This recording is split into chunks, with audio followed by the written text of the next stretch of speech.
Welcome to the Live Young Show, where we help you to learn how to stay younger longer. I'm Rick Taylor, and today we'll take a look at exactly what it takes to slow or reverse aging, no matter what age you are right now. Aging gracefully is not a term I like to use. To me, it implies that there's nothing you can do about it. Kind of like giving up, right? It's true. We can't stop aging indefinitely. We're all going to grow old and leave this world. That's inevitable and out of our control. But how fast we age and the quality of our lives are very much under our control. We can change those things, sometimes rapidly. As we look around, we're bombarded by the suffering of people as they grow older. Age-related disease is running rampant, causing so much distress for many. The Western medical establishment seems powerless to help us, but they're making huge sums of money just for trying. Reminds me of the snake oil salesman you'd see in movies. We see lots of pills, lotions, and other concoctions on the market that supposedly reverse aging. More snake oil? Possibly. Some do work to some extent, but are usually quite expensive. So how do we tackle this thing called aging? Just what can we do to slow or reverse aging, including all those related diseases that getting older brings? It all comes down to adopting an optimum lifestyle that's sometimes completely opposite to what you've got going on right now. When I say optimum lifestyle, I'm talking about key components like optimum nutrition, the right kinds of exercise, wholefood-supplements, spirituality, stress management, meditation, relaxation, associating with like-minded people, dealing with negative thinking or limiting beliefs, etc. There's not one single factor that will make the shift necessary to stay younger for longer. Maybe you need to disassociate from negative influences in your life. All that constant negativity can harm you a lot faster than a bad diet. Would you do whatever it takes to create the environment you need to stay in optimum condition? It's not easy, but you can do it. You must do it. Have you heard of the blue zones?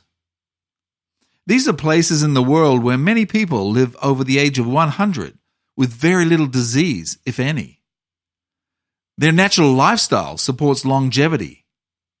We can learn a lot from these cultures. As always, I'll share links to topics I mention on www.howtoliveyoung.com. One interesting concept the Okinawans use when they eat is an old Confucian idea. They're mindful of it whenever they eat anything. The Japanese term is hara hachi bu. It basically means to eat moderately, only to 80% full. This is very good advice in a world prone to overeating, right? These days, with an abundance of food in most parts of the world, it seems people eat to 130% full. Not only that, but they do this 3 or more times a day. That'll wear out your system fast. I know it sounds like a simple idea, and maybe you feel it wouldn't make a lot of difference, but it really can. Overeating day in and day out can be extremely taxing on the whole system. It never gets a chance to self-clean and repair because it's always busy digesting. This is just like putting gas in your car and driving it continuously without any other maintenance at all. Something will break, and often fast. There's a lot more you need to do to keep your car running perfectly, right? You see what I'm saying? Try putting this one little change into your lifestyle. Before you start eating any meal, you say to yourself, I'll only eat until I'm 80% full, and then I'll stop eating.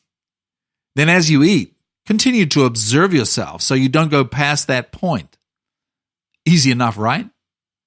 Just continuously doing this for every meal will have a big impact on your energy levels, especially if you eat wholesome food. It's a start anyway. It'll allow your body to have more time to repair itself.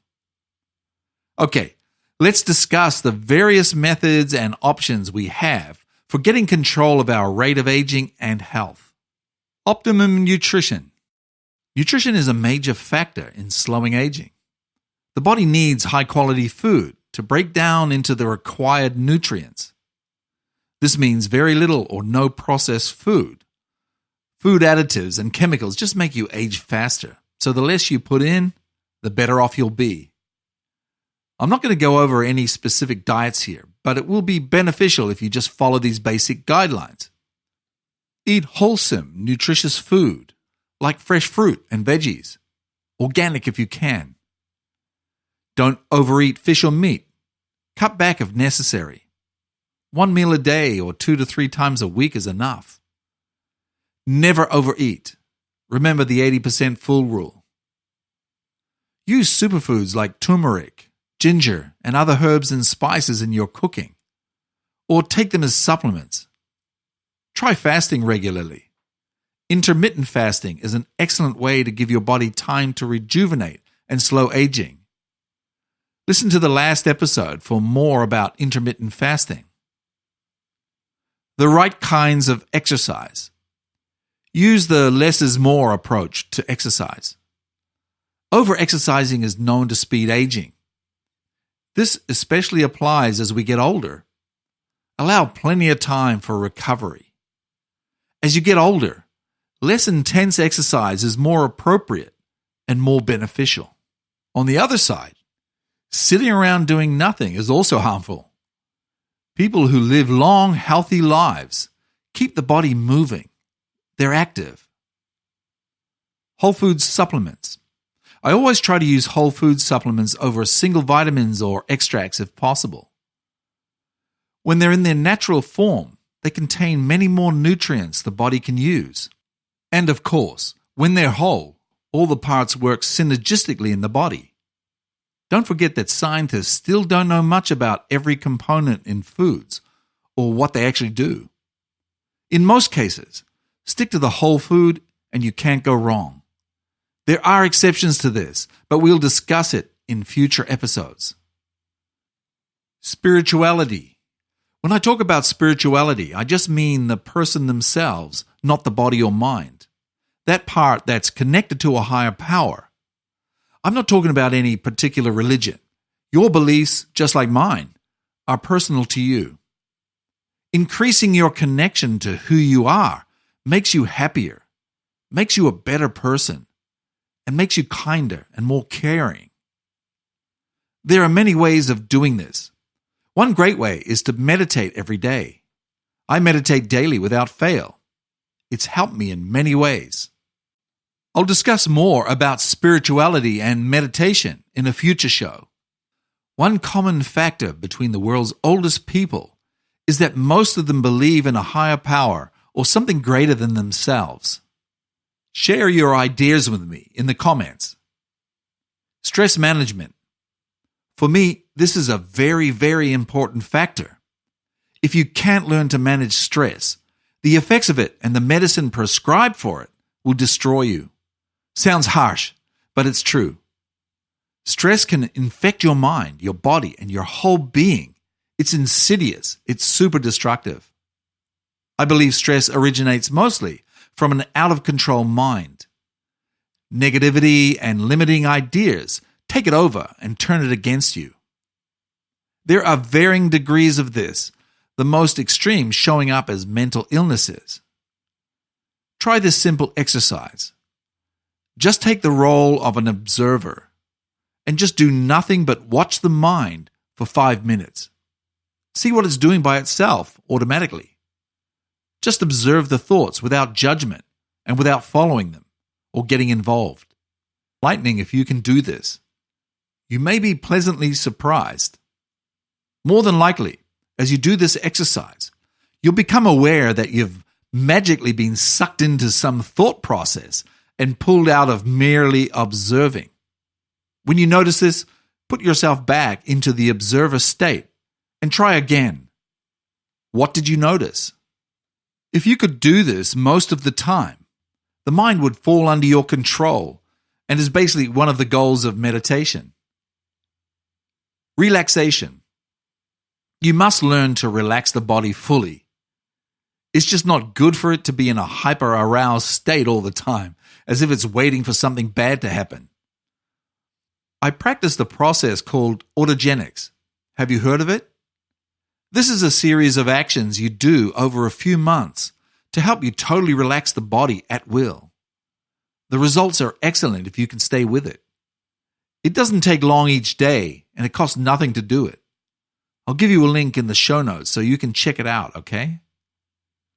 Associating with like-minded people. This one's not always easy to achieve. Cutting ties with people you've known a long time or with family members is quite difficult, not to mention extreme. It's easier to disconnect from those you're not so close with, and that's a good start. Rest. You may be able to significantly cut down on exposure to negative influences. Don't see them as often while you learn to deal effectively with these types of people. Try to meet people who think the same as you and who can support you as you deal with the negative types. Dealing with negative thinking and limiting ideas. You've got to crack this one. This negative stuff is totally holding you down. It's stopping you from achieving what you want. Life is short enough as it is without wasting it by sitting in self-pity and sorrow, right? This can be handled the same way as I mentioned under stress management.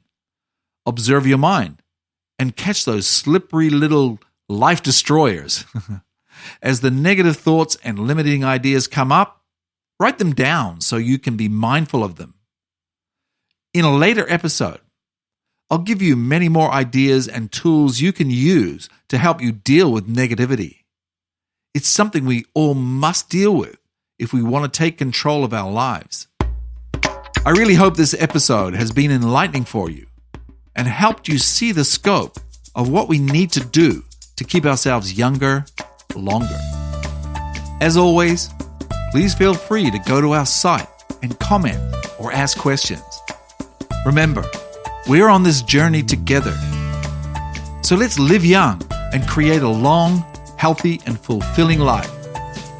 I'm Rick Taylor.